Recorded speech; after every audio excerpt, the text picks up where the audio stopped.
बिस्मिल्लाहिर्रहमानिर्रहीम। अस्सलाम वालेकुम नादरीन, आप यूट्यूब चैनल देख रहे हैं। मैं इमरान ख़ान हूँ।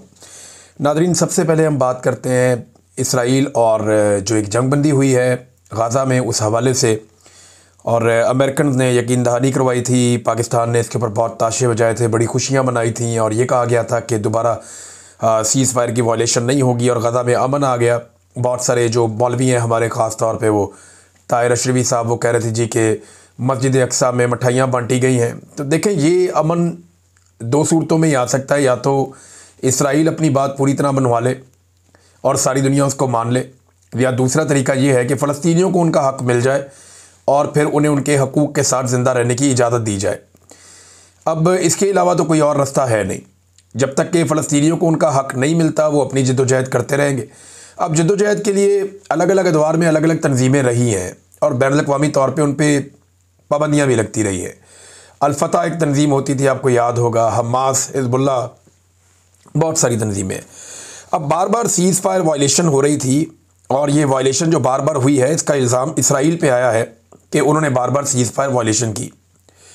और फिर अचानक खबर आती है कि हमास ने भी हमला किया और इसराइली फ़ौजी हलाक हुए। और ये बताया गया कि 2 फ़ौजी हलाक हो गए और 3 ज़ख्मी हो गए। लेकिन जब इसके ऊपर तहकीकात हुई तो ख़बर कोई और निकल आई।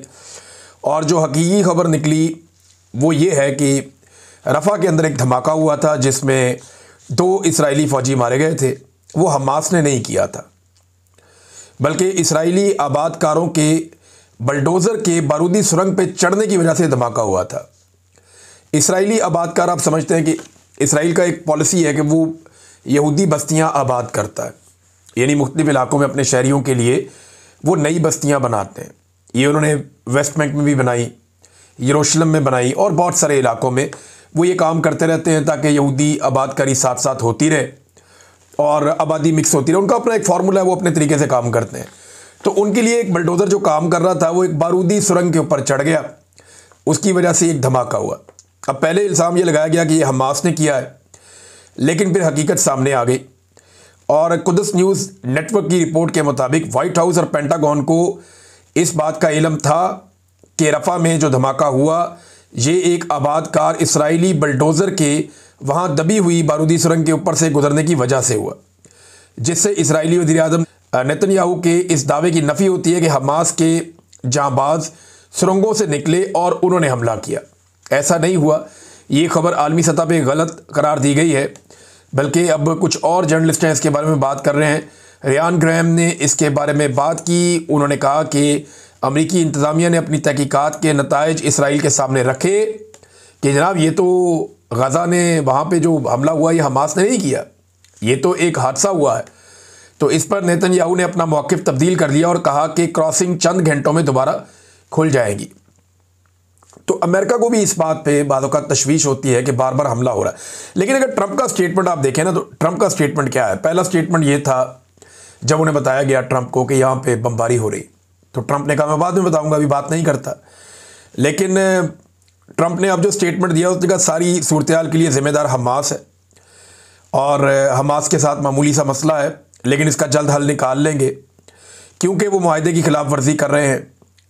और ट्रंप ने एक बड़े ऑपरेशन का इशारा भी दे दिया हमास के ख़िलाफ़। और ट्रंप बार बार ये कह चुके हैं ये काम अमरीकी फ़ौजी नहीं करेंगे, बल्कि दर्जन भर उन ममालिक के फ़ौजी करेंगे या वो लोग करेंगे जिनको अमन मुआहदे के तहत वहाँ पहुँचाया जाएगा गाज़ा में। यानी ट्रंप का ये मानना है कि जो गैर मुल्की फ़ौजें वहाँ पे आएंगी गाज़ा में, वो हमास को कंट्रोल करेंगी और इसराइल के लिए हालात पहले से बेहतर रह जाएंगे। यूरोपीय यूनियन ने जो स्टेटमेंट दिया, या उनकी जो यूरोपीय यूनियन की तर्जुमान है, उनका जो स्टेटमेंट है वो बहुत इंपॉर्टेंट है। यूरोपीय यूनियन ने इसराइल को खबरदार किया कि अगरचे गज़ा में जंगबंदी का मुआहदा नाफिज हो चुका है, लेकिन उनके खिलाफ पाबंदियों का ख़तरा अभी टला नहीं है। गज़ा जंगबंदी के मकासद हासिल ना हुए तो इसराइल पर पाबंदी लगा सकते हैं, ये यूरोपीय यूनियन ने कहा है। और इन ख्यालात का इजहार जो है वो मीडिया के साथ गुफ्तगू में बाकायदा किया गया यूरोपीय यूनियन के नुमाइंदा की जानिब से, और ये बताया गया कि इसराइल पर पाबंदियों का इम्कान अभी बरकरार है और इस वक्त तक रहेगा जब तक गज़ा के ज़मीनी हक़ाइक़ में मुस्तकिल बेहतरी साबित ना हो जाए। यूरोपीय यूनियन की खारजा पॉलिसी की सरबराह ये बात कर रही थी और उन्होंने तफसीलात जो हैं वो मीडिया के सामने रखी। अब ये सिचुएशन आप देख लें ये है कि सब लोग इसराइल की तरफ देखते हैं जब भी गाज़ा के अंदर दोबारा बमबारी होती है। और एक इंसिडेंट हुआ जिसमें 2 इसराइली फौजी मारे गए, तो बाद में पता चला कि ये एक हादसा था। हमास ने वादा नहीं तोड़ा, वादा टूटा है दूसरी तरफ से, लेकिन डोनाल्ड ट्रंप ने पूरा साथ दिया एक मरतबा फिर अपने दोस्त इसराइल का। डोनाल्ड ट्रंप की ना ये खूबी है, वो खुलकर करता है जो भी करता है। डोनाल्ड ट्रंप ने बोला इसराइल का साथ देता हूं तो फिर देता हूं। डोनाल्ड ट्रंप ने कहा नेतन्याहू के साथ खड़ा हूं तो खड़ा हूं। डोनाल्ड ट्रंप ने कहा इसको हथियार चाहिए तो मैं दूंगा। खुलकर आता है डोनाल्ड ट्रंप। लेकिन हमारे जो हुक्मरान हैं, मैं अपने हुक्मरानों की बात कर लेता हूं पाकिस्तान से, फील्ड मार्शल आसिम मुनीर या शहबाज शरीफ, ये खुलकर नहीं आते। यानी ये किसी जगह कोई बात करते हैं, किसी जगह कोई बात करते हैं। कभी ये बात करते हैं कि फ़लस्तीन के अंदर हम अमन लेकर आना चाहते हैं, गजा के अंदर जंगबंदी करवाना चाहते हैं, अब जंगबंदी की खिलाफ वर्जी हो रही है, बात ही नहीं कर रहे। ट्रंप इसराइल का खुलकर साथ दे रहा है इन मामलात में। लेकिन क्या हमारी हुकूमत या हुक्मरान फ़लस्तीनियों का जो दोबारा कत्लेआम हुआ उसके ऊपर खुलकर साथ दे रहा? नहीं दे रहा। अब ये कत्लेआम के ऊपर तो इनके लिए प्रॉब्लम नहीं है, तो पाकिस्तान के अंदर भी कत्लेआम कर दिया और पूरे पाकिस्तान ने होता हुआ भी देख लिया। पाकिस्तानियों के वैसे ही बहुत दिल दुखे हुए, जब दिल करता है जिसको मर्जी कत्लेआम कर देते हैं। थोड़े दिन पहले नाज़रीन आप एक वीडियो देख रहे थे, DGI-SPR फरमा रहे थे पेशावर जाके, जहां वो इस्लामाबाद से अपने साथ सहाफ़ियों को लेकर गए, ज़ाती सहाफ़ियों को इस्लामाबाद से ले जाया गया, ना कि पेशावर के सहाफ़ियों से जो वहाँ पे मुतासर हैं उनसे सवालात लिए जाते। लेकिन इस्लामाबाद से सहाफ़ी ले जाए गए, वहाँ पे जाके कुछ पैगामात देने की कोशिश की गई, तो हमने देखा कि मुज़ाकरात के सख्त खिलाफ थे DGI-SPR, बल्कि उन्होंने ग़ज़वा बदर का हवाला भी दे दिया। आर्मी चीफ भी कुरानी हवाले देते रहते हैं कुरान पाक से। तो इन्होंने कहा जी अफ़गानिस्तान के साथ मुज़ाकरात पे इमरान खान साहब का मौक़िफ़ बिल्कुल गलत है। बार बार वो ये कहते रहे, यानी इमरान खान साहब का नाम लिए बगैर वो तनकीद करते रहे और अफ़गानिस्तान के बारे में बड़े, यानी जो ये हुकूमत का रवैया था वो बड़ा हद तक अमेज़ टाइप का था। उन्हें वो समझ रहे थे कि मसला ही कोई नहीं है। और उसके बाद हमने देखा कि एक झड़पों का और जंग का सिलसिला भी हम देखते रहे, विटनेस करते रहे अफ़गानिस्तान के बारे में। फिर देखा बॉर्डर पूरा का पूरा गर्म भी हुआ। लेकिन chief of staff committee general Sahir Shamshad साहब ने खिताब किया है, उसमें मौक़िफ़ कुछ और आ गया। देखिए पाकिस्तान का अफ़गानिस्तान और इंडिया को लेकर मौक़िफ़ क्या होना चाहिए, हमने तो जो पिछली कई दहाइयों से देखा कि पाकिस्तान का इंडिया के साथ मौक़िफ़ सख्त होता था, अफ़गानिस्तान के साथ नरम होता था। पाकिस्तान इंडिया को कहता था एक दुश्मन मुल्क है, कश्मीर की आज़ादी तक हम पीछे नहीं हटेंगे, और अफ़गानिस्तान के बारे में पाकिस्तान कहता था एक बरादर इस्लामी मुल्क है, हम अपने मामलात इनके साथ बेहतर करेंगे, तिजारत भी बढ़ाएंगे, हालात को बेहतर करेंगे। लेकिन अब उल्टा काम हो रहा। DGI-SPR या पाकिस्तान की जो पॉलिसी है वो अफ़गानिस्तान की एंटी हो गई, जबकि इमरान खान साहब कह रहे हैं ये मत करो, और इंडिया के प्रो हो गई। साहिर शमशाद साहब का ज़रा स्टेटमेंट आप सुनिए, ये 2-4 लोगों ने रिपोर्ट किया, मैं आपके सामने रख देता हूँ। मैं सुन भी रहा था उनका खुद भी स्टेटमेंट। उन्होंने कहा जी पाकिस्तान कशीदगी नहीं बल्कि अमन चाहता। हम भारत के साथ कश्मीर समेत तमाम मसाइल पर तनाज़ात के ऊपर बातचीत के लिए तैयार हैं। और साथ ही लेकिन उन्होंने कहा भारतीय आर्मी सियासत ज़दा है और जो उनके सियासतदान हैं वो अस्करियत ज़दा हैं। ये तो प्रॉब्लम पाकिस्तान में भी है। पाकिस्तान की फ़ौज भी सियासत कर रही है बड़े लंबे अरसे से, और पाकिस्तान के सियासतदान जो हैं वो फ़ौज के अंडर काम कर रहे हैं बड़े लंबे अरसे से। ये प्रॉब्लम तो यहाँ पाकिस्तान में है। लेकिन चले इसको छोड़ दें, इंडिया के साथ डायलॉग करना चाहते हैं, इंडिया के साथ मुज़ाकरात करने के लिए तैयार हैं, कश्मीर समेत तमाम तनाज़ात पे हम हल करना चाहते हैं डायलॉग के ज़रिए, मुज़ाकरात के ज़रिए, ताकि दोनों कायम रहे और एक इज़्ज़त के साथ डायलॉग हो जाए। लेकिन अफ़गानिस्तान के साथ डायलॉग नहीं करना चाहते। इंडिया जो बार बार पाकिस्तान पे दहशतगर्दी का इल्ज़ाम लगाता है, इंडिया जो पाकिस्तान के ऊपर बार बार पाबंदियां लगवाने की कोशिश करता है, इंडिया जो बार बार पाकिस्तान के ऊपर अटैक करता है झूठे इल्ज़ाम लगा के, उसके साथ कहते हैं कि हमने डायलॉग करना है, मुज़ाकरात करना है, हमारी ये ख्वाहिश है, करना चाहते हैं। लेकिन अफगानिस्तान जो बार बार पाकिस्तान की तरफ हाथ बढ़ाता रहा और इमरान खान साहब कहते रहे कि ये मामला हमारे हाथ से निकल जाएगा, हमें चाहिए कि इनके साथ बैठे, वहां पे हम नफरत फैलाते रहे। तो एक पाकिस्तान की पॉलिसी का कोई समझ नहीं आता कि पाकिस्तान जाना किस तरफ चाहता है और ये पॉलिसी बनाकर चलाना किस तरीके से चाह रहे हैं सारे निज़ाम को। अब एक और खबर देखें नाज़रीन, ये बड़ी इंटरेस्टिंग खबर है। खबर चल रही है कि साद रिजवी साहब के 95 अकाउंट्स पकड़े गए और उनमें कहते हैं जी कुछ सूदी अकाउंट थे और कुछ इतना पैसा और ये और वो बहुत पकड़ लिया जी। साद रिजवी साहब तरीके लब्बैक के अकाउंट पकड़े गए जनाब, वो ये कहते हैं। लेकिन सवाल ये है कि अब क्यों पकड़े गए, अगर कोई 2 नंबरी हो रही थी तो अब तो नहीं हो रही, बहुत पहले से हो रही होगी, पहले पकड़ लेते। बेशुमार मौलवी और भी है पाकिस्तान में, उनके अकाउंट क्यों नहीं पकड़े जाते, अब इनके क्यों पकड़े जा रहे हैं? आज का बड़ा सवाल नहीं है, ये नहीं है कि जनाब साद रिजवी के कितने अकाउंट हैं, साद रिजवी के घर से क्या मिला।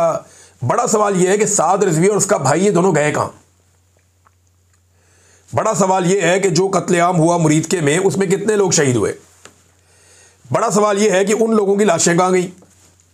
बड़ा सवाल यह है कि जख्मी कितने हैं और वो कहां हैं। बड़ा सवाल यह है कि क्या इन्होंने आगे से गोली चलाई। हमारे पास तो एक भी विजुअल नहीं है, हमें तो ये निहत्ते नजर आ रहे थे।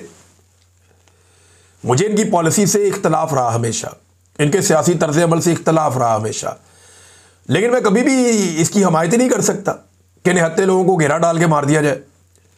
मैंने पहले भी हमेशा कहा कि नहीं, निहत्ते लोगों को घेरा डाल के मारना मुनासिब बात नहीं है। हाँ, अगर कोई कानून हाथ में ले, गोली चला रहा हो तो आप उसके ऊपर गोली चला सकते हैं, लेकिन इतने सारे बंदे मार दिए। अब जो रिपोर्टें आ रही हैं, जो तरीके लबैक के लोग क्लेम कर रहे हैं, वो तो बहुत खौफनाक है। जो समा टीवी ने चलाया, हुकूमती टीवी चैनल ने, एक हुकूमती वजीर है उसका टीवी चैनल है, उसने जो चीज़ें चलाई वो बड़ी खौफनाक है। मरीम नवाज के सिक्योरिटी के शदीद तरीन इशूज़ हो गए हैं, बड़े सीरियस, और उनकी फैमिली के भी बड़े सीरियस इशूज़ हो गए हैं सिक्योरिटी के। अब उन्हें बहुत मोहतात रहना चाहिए और उन्हें मोहतात रहना पड़ेगा, क्योंकि ये एक अजीबोगरीब सिलसिला पंजाब में शुरू कर दिया गया। जिसको दिल किया कत्ल कर दिया, वो पुलिस निकाल निकाल के जेलों से बंदे मारी जा रही है। पुलिस एक के बाद एक इनकाउंटर करती चली जा रही है। सबसे आसान तरीका ढूंढा, बंदा उठाओ, बंदे को कत्ल कर दो। और इतनी कत्लो गारत गिरी के बावजूद पंजाब में कम होना चाहिए ना क्राइम रेट, वो कम नहीं हो रहा, बढ़ रहा है। 11% जराइम में पंजाब में इजाफा हो गया। अब ये क्राइम पता कब होता है ज़्यादा? जब लोगों के पास कारोबार नहीं होता, काम नहीं होता, जब लोगों के पास रोजगार नहीं होता, जब गुर्बत बहुत बढ़ती है, मजबूरियां लोगों की बढ़ती हैं, तो बाद औक़ात जराइम इसकी वजह से भी बढ़ते हैं। फिर हमारी पुलिस जराइम को रिपोर्ट भी नहीं करती।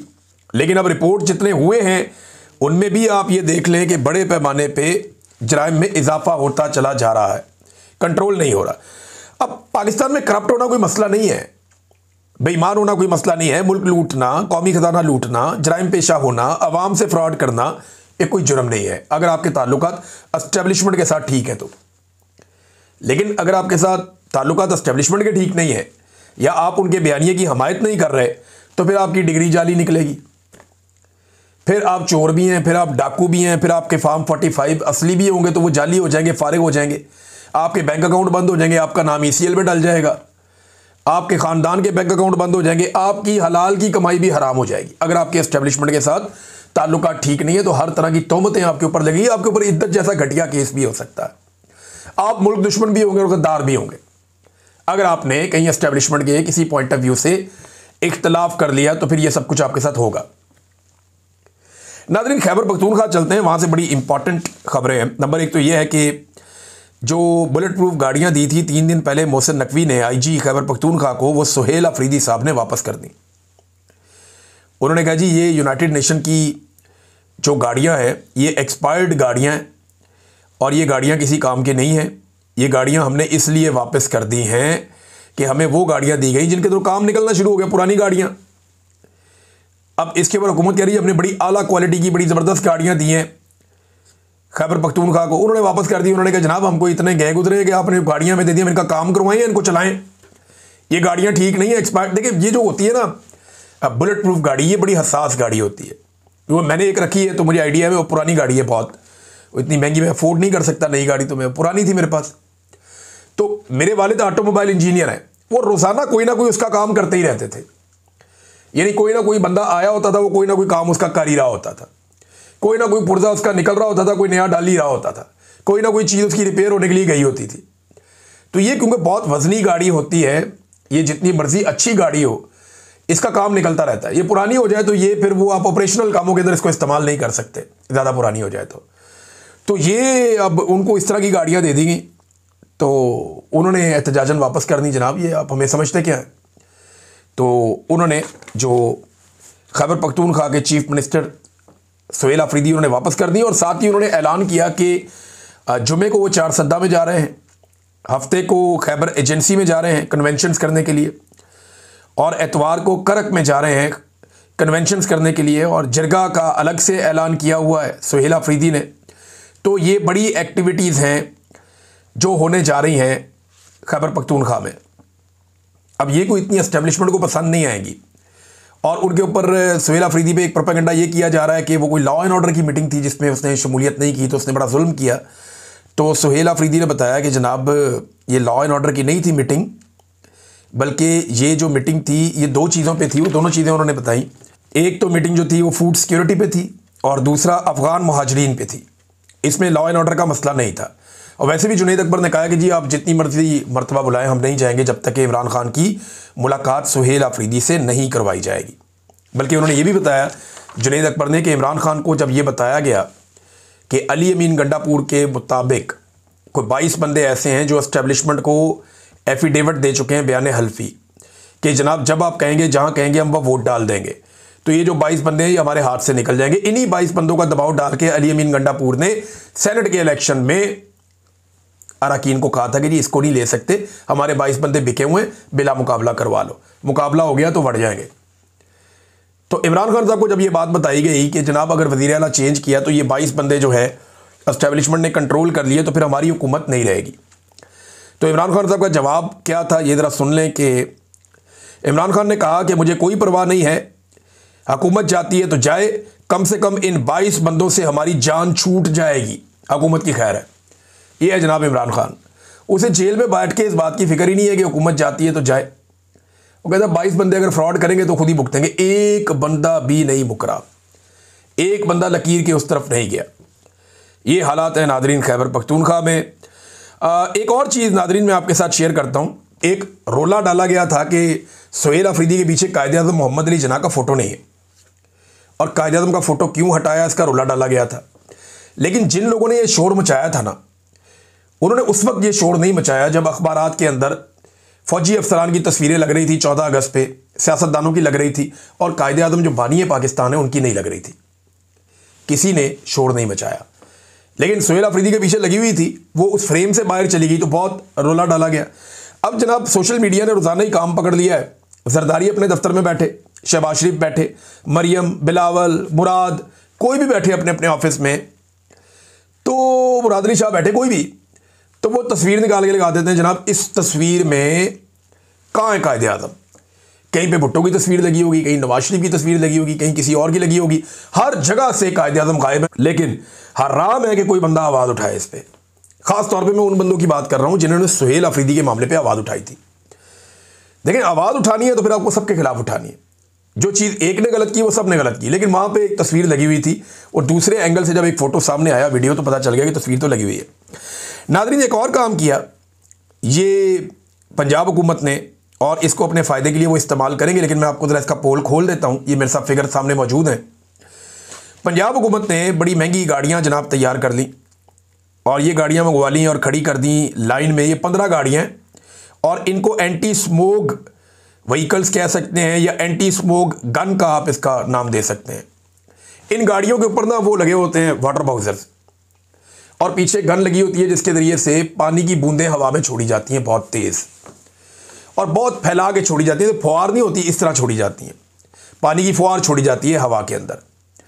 ये जो स्मोक होती है ना, इसके पार्टिकल उसके साथ चिपक जाते हैं और ज़मीन पे जाके बैठ जाते हैं। ये हवा से जितना ऊपर चली जाए वहाँ तक ये कंट्रोल कर देती है और वक्ती तौर पे जहाँ से ये गुजरती है वहाँ पे थोड़ी देर के लिए स्मोक कम हो जाती है। ये 15 गाड़ियाँ लाके दिखावा किया गया जनाब, हमने बहुत बड़ा कारनामा कर दिया। ये 15 गाड़ियाँ लाहौर का एक टाउन भी नहीं, एक इलाका भी नहीं, एक यूनियन काउंसिल भी नहीं संभाल सकती। 15 गाड़ियाँ लाहौर का एक यूनियन काउंसिल कंट्रोल नहीं कर सकती। तो लाहौर के अंदर एक एक टाउन में कितने कितने यूनियन काउंसिल्स हैं और टोटल 7 टाउन्स हैं लाहौर में जो मैंने लास्ट पढ़ा था। इतना बड़ा शहर है कि एक यूनियन काउंसिल को कंट्रोल कर नहीं सकती ये गाड़ियां 15, और इन्होंने लाके पूरे शहर के लिए दे दी हैं। ये 150 गाड़ियों की बजाय 500 गाड़ियां भी जाए ना फिर भी नहीं हो सकता लाहौर में स्मोक का कंट्रोल। और पैसे कौम के ज़ाया कर रहे हैं सिर्फ अपनी इश्तिहारबाजी के चक्कर में।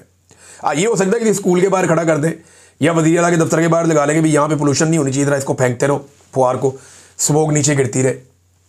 या एक कोई असेंबली के बाहर कर दो या कोई एक हाई कोर्ट के बाहर कर दो, थोड़ा सा वहाँ पे ज़रा थोड़ा माहौल बन जाए, सफाई सुथराई हो जाए। लेकिन देखिए इसमें चंद चीज़ें, एक तो इसमें लेबर लगती है, इसमें पानी बहुत ज़्यादा ज़ाया होता है। आपके पास पानी की पहले किल्लत है, आप ये कर लें, पानी इसमें ज़ाया होता है, लेबर लगती है, पैसा लगता है। तो आपका पैसा तो बहुत लगेगा ये काम करते, इसको चलाने के लिए भी पैसा होता है, इसको खरीदने के लिए भी पैसा होता है। लेकिन क्या ये काम करता है? ये मॉडल पहले अपनाया गया था दिल्ली में, इंडिया में। वहाँ बहुत सीरियस इशू है पोल्यूशन का। दिल्ली ने इसके ऊपर चंद सालों से काम किया और उन्होंने बहुत सारी जगहों पे ये लगाए। उनकी बेशतर मशीनें ख़राब हो गई और उनके पास नतीजा ये है कि इसको कामयाब नहीं करार दिया जा सकता वहाँ पे। यानी अभी मैंने खोला, ये मैं एयर क्वालिटी इंडेक्स निकाल के मैंने इसको रिसर्च कर लिया। दिल्ली में जो इस वक्त एयर क्वालिटी इंडेक्स है वो 590 और ख़तरनाक हद तक ज़्यादा है। दूसरा शहर लाहौर है, तीसरा कोलकाता है, चौथा जो है वो ताशकंद है उज़्बेकिस्तान का, पांचवा मुंबई है, छठा कराची है। तो हमारे शहरों की तो बेड़ा ही गर्क है और हमारे शहर जो ख़तरनाक हद तक जो है वो अनहेल्दी है रहने के लिए। अब क्या ये जो गन्स हैं या एंटी स्मोक गन्स, ये जब दिल्ली में काम नहीं कर रही, वो आज भी दुनिया में पोल्यूशन में नंबर 1 शहर है, तो पाकिस्तान में कैसे काम करेंगी? ये सिर्फ एक दिखावा है, दिखाने के लिए लेकर आए। जितनी देर इसको चलाएंगे उतनी देर के लिए थोड़ा सा ये माहौल बनेगा, इसको बंद करेंगे 2 घंटे के बाद वही सिचुएशन होगी। कोई फ़र्क नहीं पड़ता इससे। इसका फ़र्क पड़ेगा जब तक आप पॉलिसी को तब्दील नहीं करेंगे। आपको बहुत बड़े पैमाने पे प्लांटेशन करनी चाहिए। आपको जितनी भी जहरीली गैसें छोड़ने वाले आपके छोटे बड़े यूनिट्स हैं उन सबको बंद करना चाहिए। पाकिस्तान में सख्त कवानीन बनाकर उनको अप्लाई करना चाहिए। ये बरतानिया में लोग बताते हैं कि पहले बहुत ज़्यादा स्मोक होती थी, बड़े बुरे हालात होते थे, और आज बेहतरीन है। किसी जगह पे ज़रा भी प्रॉब्लम नहीं है, बिल्कुल हेल्दी यहाँ पे एयर है। पूरी दुनिया के अंदर और बहुत सारी जगहों में बड़ी ज़बरदस्त है। पाकिस्तान में कई इलाके हैं जहाँ पे हवा बहुत अच्छी है। तो आपको ये देखना पड़ेगा कि आपने कौन से इक़दामात लेने हैं और ये फौरी तौर पे हो नहीं सकता। बहरहाल दिखावा है, शुरू तो इन्होंने कर दिया है, पैसा कौम का ज़ाया करते जा रहे हैं, क्योंकि इनके ऊपर भी ये मरीम नवाज़ के फ़ोटो चिपका देंगे और क्या करेंगे। फ़ोटो गर्दी के अलावा इनको आता ही क्या है। अब तक के लिए इतना ही। अपना ख्याल रखिएगा, अपने चैनल का भी। अल्लाह हाफ़िज़।